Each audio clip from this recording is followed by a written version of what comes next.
चुनाव special vote for good में हूं आपके साथ नौमिता तिवारी। उत्तर प्रदेश में काउंटिंग का काउंटडाउन शुरू हो चुका है। वोटों की गिनती शुरू होने में अब कुछ ही घंटे बचे हुए हैं, लेकिन काउंटिंग से ठीक पहले प्रदेश का सियासी पारा एक बार फिर से चढ़ता हुआ नजर आ रहा है। और वो इसलिए क्योंकि वाराणसी में ईवीएम मशीनों से भरी एक गाड़ी को समाजवादी पार्टी कार्यकर्ताओं ने पकड़ लिया और हंगामा करने लगे। इस दौरान पुलिस के साथ उनकी झड़प भी हुई है। अखिलेश यादव ने अपने कार्यकर्ताओं से मतगणना केंद्र पर नजर बनाए रखने की अपील कर दी और इसके बाद मेरठ से लेकर कानपुर, बांदा, फतेहपुर, कानपुर सभी शहरों में समाजवादी पार्टी के कार्यकर्ता मतगणना केंद्र के बाहर जमा होने लगे। कई जगहों पर पुलिस ऐतराज जता रही है तो झड़प की नौबत भी आ गई है। कहीं मंजीरा तो कहीं ढोलक के साथ कार्यकर्ताओं ने रात भर ईवीएम मशीन की पहरेदारी की है। 8 तस्वीरें आपके सामने हैं जिसमें आप देख सकते हैं कि किस तरीके से समाजवादी पार्टी के कार्यकर्ता इस वक्त मतगणना केंद्र के बाहर पैर जमाए हुए हैं। फिरोजाबाद की तस्वीर आपके सामने रख रहे हैं। इसके अलावा कानपुर, गोंडा, लखनऊ, मेरठ, इटावा, फतेहपुर और बांदा की इन तस्वीरों में आप ईवीएम की पहरेदारी करते हुए इन कार्यकर्ताओं को देख सकते हैं। तो चुनाव नतीजे आने वाले हैं। 24 घंटे से कम वक्त अब बचा हुआ है। उससे पहले ईवीएम को लेकर एक बार फिर से बवाल होता हुआ नजर आ रहा है। और देखिए, ईवीएम मशीनों पर विवाद की शुरुआत वाराणसी से हुई है, जहां पर एसपी कार्यकर्ताओं ने गोदाम से निकल रही एक गाड़ी को रोक लिया और इस घटना के बाद अखिलेश यादव ने ईवीएम में हेराफेरी का आरोप लगा दिया है। बाद में चुनाव आयोग ने यह बिल्कुल साफ किया है कि ईवीएम मशीनों को ट्रेनिंग के लिए ले जाया जा रहा था।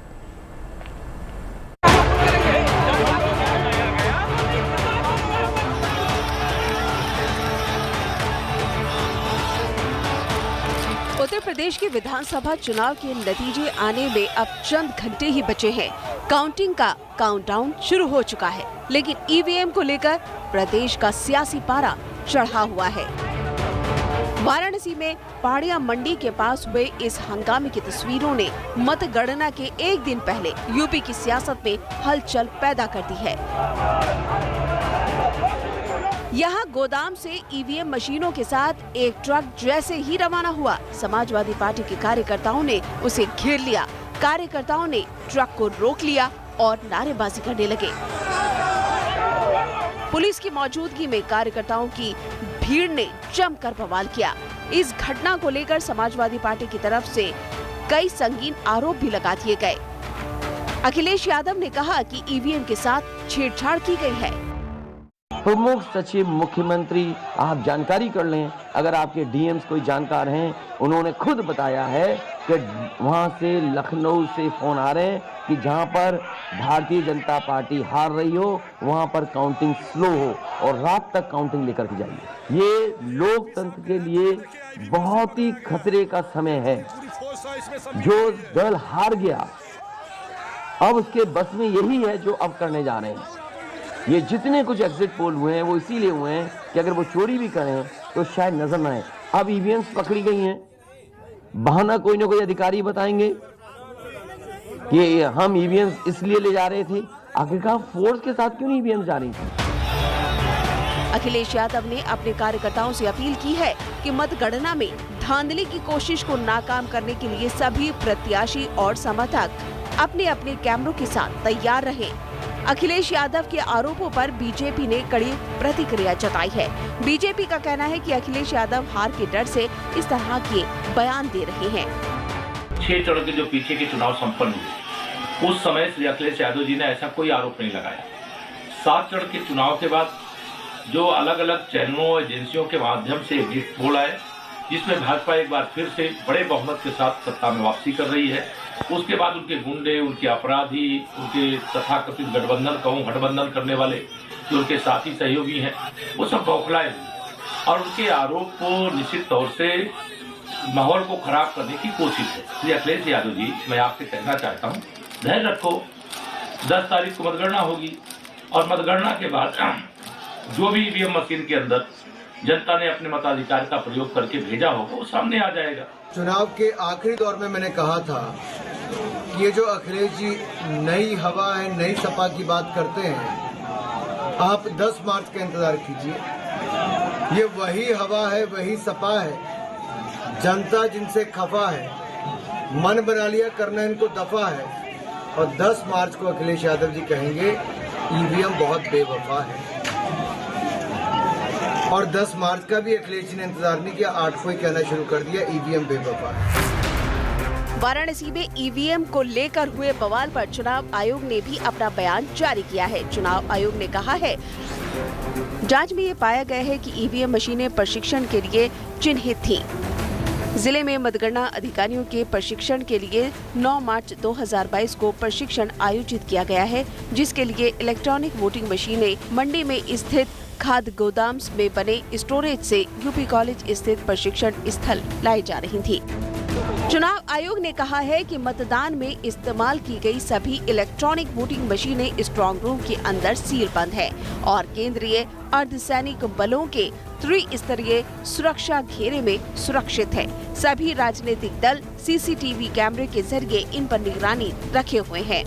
उधर समाजवादी पार्टी ने चुनाव आयोग को पत्र लिखकर मतगणना स्थल के पास मोबाइल जैमर लगाने की मांग की है। साथ ही अखिलेश यादव ने अपने सभी कार्यकर्ताओं से अपील की है कि वो मतगणना केंद्रों पर तब तक न हटे जब तक वहां पर गिनती पूरी न हो जाए। कुल मिलाकर मतगणना के एक दिन पहले ईवीएम का मुद्दा एक बार फिर से सियासी सुर्खियों में आ चुका है। अखिलेश को किसी धोखे की आशंका लग रही है, तो वहीं बीजेपी अखिलेश पर अफवाह फैलाने और भ्रम पैदा करने का आरोप लगा रही है। वाराणसी से रोशन जायसवाल और लखनऊ से आशीष श्रीवास्तव के साथ Sanjay Sharma, good news today. तो देखिए, ईवीएम की रखवाली में जुटे समाजवादी पार्टी के कार्यकर्ता इस वक्त अलग अलग जगहों पर तैनात हैं, लेकिन सबसे अनोखी तस्वीर मेरठ और इटावा से सामने आई है। मेरठ के हस्तिनापुर विधानसभा से समाजवादी पार्टी के प्रत्याशी और पूर्व विधायक योगेश वर्मा और उनके समर्थक दूरबीन के जरिए ईवीएम मशीनों की निगरानी करने में जुटे हुए हैं। तो उधर गोंडा में भी रात भर सपा कार्यकर्ताओं ने ढोल मंजीरे बजाए हैं और गाना गाकर ईवीएम की निगरानी की है। और यह अनोखा तरीका है ईवीएम की निगरानी का, जिससे जुड़ी 2 तस्वीरें इस वक्त आपके सामने है।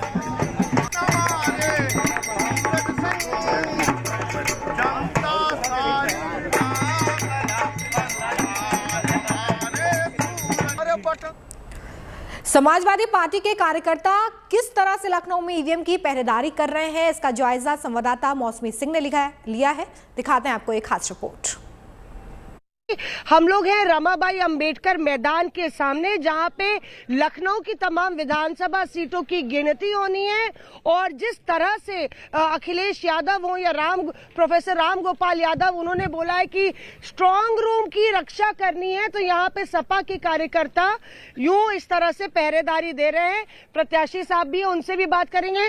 थोड़ी पीछे नजर दौड़ा लीजिए तो वहां पे आपको बसपा के प्रत्याशी मोहनलालगंज के और वहां कार्यकर्ता नजर आएंगे। यहाँ पे रोस्टर शिफ्ट पे काम चल रहा है।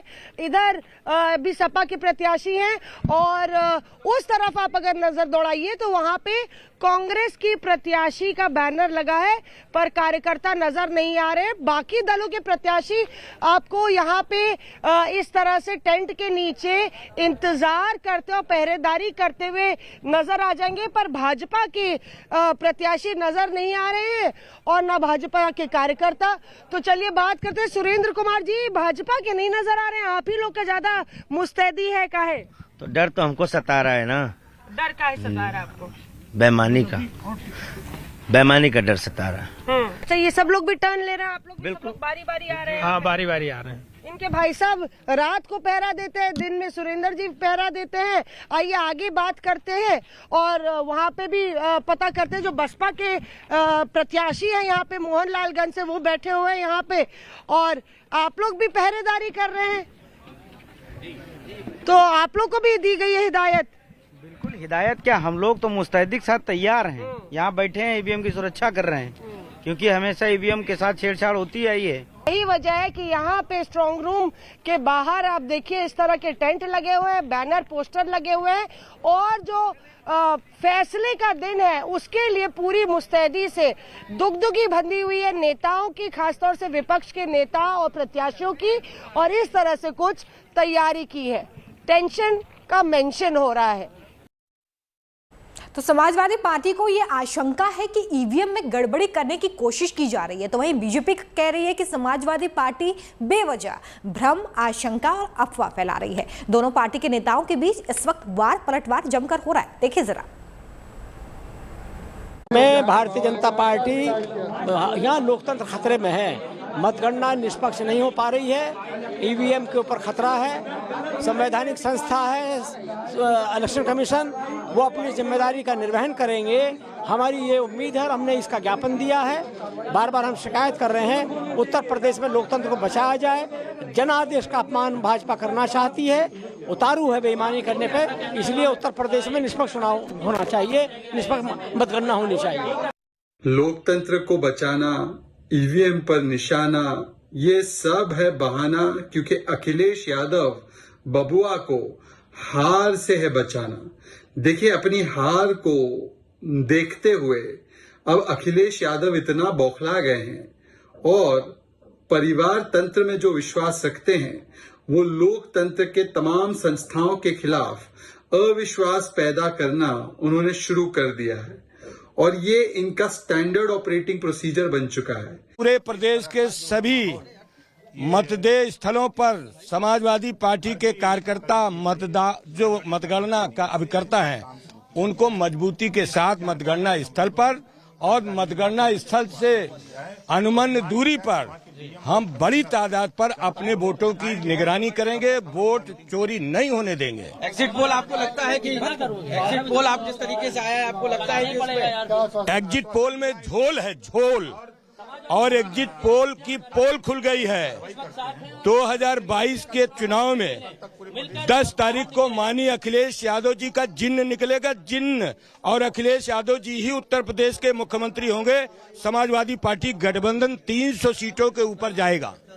इतने दिन से मुंगेरी लाल के हसीन सपने देख रहे हैं, 1.5 दिन और देख लेंगे तो उसमें क्या नुकसान होएगा, तो उनको देख लेने दीजिए। 1.5 दिन, दूध का दूध, पानी का पानी हो जाएगा। ये गंभीर विषय है और ऐसे ईवीएम नहीं जाना चाहिए, जैसा कि मैंने वीडियो में देखा है। इसकी जांच होनी चाहिए, सुनिश्चित होनी चाहिए, सरकार का बयान आना चाहिए, इलेक्शन कमीशन का बयान आना चाहिए, जो अब तक नहीं आया है। तो संदेहास्पद स्थिति है। मैं समझता हूं कि वो अपना लोगों के बीच में आकर बताए, प्रेस को बताए कि इसमें सत्यता क्या है। एग्जिट पोल के रुझान देखते ही अखिलेश यादव जी का बौखला जाना, बदहवास हो जाना और इस तरह के आरोप लगाना बहुत स्वाभाविक था। हमें इसकी उम्मीद पहले से ही थी। पहले उन्हें ओपिनियन पोल पर भरोसा नहीं था, अब एग्जिट पोल पर भरोसा नहीं है, मीडिया पर भरोसा नहीं है, प्रशासनिक मशीनरी पर भरोसा नहीं है, निर्वाचन आयोग पर भरोसा नहीं है और 10 मार्च को उनका भरोसा ईवीएम पर से भी उठ जाएगा। जबकि सच्चाई ये है कि जनता का भरोसा विपक्ष पर से उठ गया है, अखिलेश जी पर से उठ गया है। कोई भी बगैर फोर्स के कोई भी ईवीएम कहीं भी मूवमेंट नहीं हो सकता है, लेकिन उसको ढक करके बोरे से लेके भागना और बिना प्रशासन के साथ इस तरह की घटनाएं दर्शाता है कि भारतीय जनता पार्टी अपनी हताशा और निराशा को लेकर के पूरे प्रदेश में इस तरह का जो है माहौल, ये समाजवादी पार्टी फर्जी तरीके से गड़बड़ी करने की नीयत से ये काम शुरू किया गया है, जिसकी जानकारी हम लोगों ने आज राज्य निर्वाचन आयोग को आकर के दिया है और ये मांग किया कि वहाँ के डीएम और कमिश्नर जब तक दोनों को हटाएंगे नहीं तब तक हम लोग काउंटिंग होने नहीं देंगे। देखिए, लोकतंत्र तो खतरे में तब था जब उनकी 5 साल सरकार चली थी और लोकतंत्र सुरक्षित तब हुआ जब योगी जी महाराज की सरकार उत्तर प्रदेश में आई। और आज योगी जी की सरकार लोग इसलिए वापस ला रहे हैं क्योंकि उन्होंने लोकतंत्र की, कानून की और एक कानून का राज देकर रक्षा की है। इसलिए लोकतंत्र के लिए कौन खड़ा है ये उत्तर प्रदेश की जनता बहुत अच्छी तरह से जानती है। उसके लिए अखिलेश यादव जी के एडवाइस की उत्तर प्रदेश की जनता को जरूरत नहीं है। तो चुनाव नतीजों से पहले आप ये तमाम दावे सुन रहे हैं, लेकिन इन दावों की हवा नतीजों के बाद निकलेगी या फिर ये दावे वोटों में तब्दील हो पाएंगे, जीत दिला पाएंगे, ये आने वाला वक्त बताने वाला है। राजनेता चाहे कुछ भी कहें, लेकिन लोकतंत्र की सबसे बड़ी खूबसूरती यही होती है कि यहाँ पर जनता के हाथ में सत्ता के दावेदारों की तकदीर होती है। चुनाव की मार्फत आम जन इस बात का फैसला करने का अधिकार रखते हैं कि किसे राज्य की बागडोर सौंपनी है, कौन उनके वादों और राज्य की खुशहाली और तरक्की को पूरा करने का मादा रखता है। लेकिन इन सब के लिए लोकतंत्र के महाकुंभ चुनाव में लोगों की सहभागिता सबसे ज्यादा जरूरी हो जाती है और महिलाएं इस मामले में सबसे ज्यादा जिम्मेदार और जागरूक साबित हो रही हैं।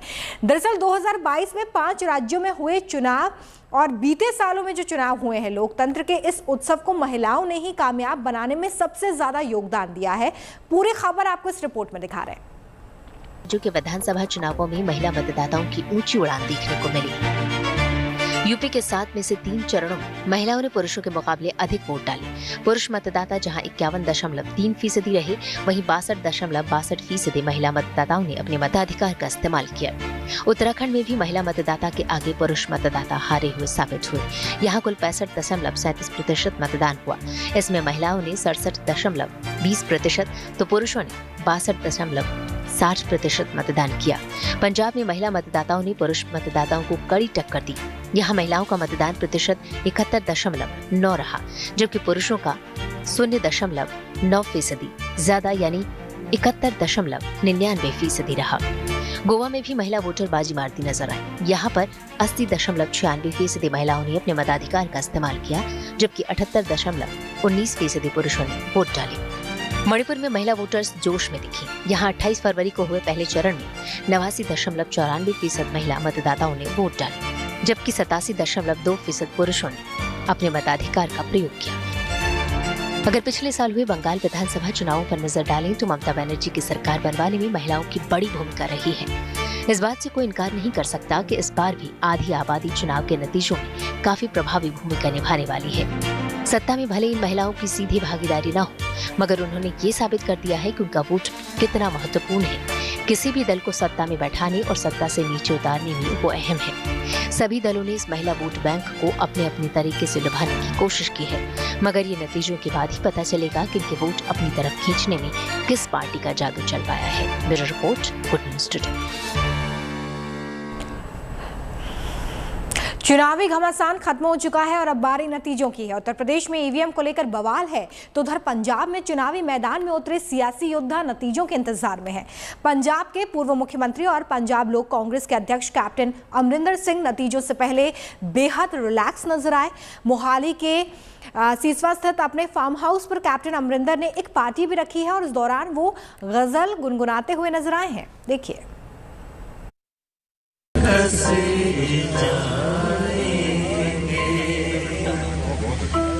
लोग जालिम हैं, हर बात का ताना लेंगे, बातों बातों में मेरा जिक्र ले आएंगे, उनकी बातों का जरा सा असर मत लेना, वरना चेहरे के तासुर से समझ जाएंगे, चाहे कुछ भी हो बात ना करना उनसे, मेरे बारे में कोई बात न करना उनसे, बात निकलेगी तो फिर दूर लग जाए।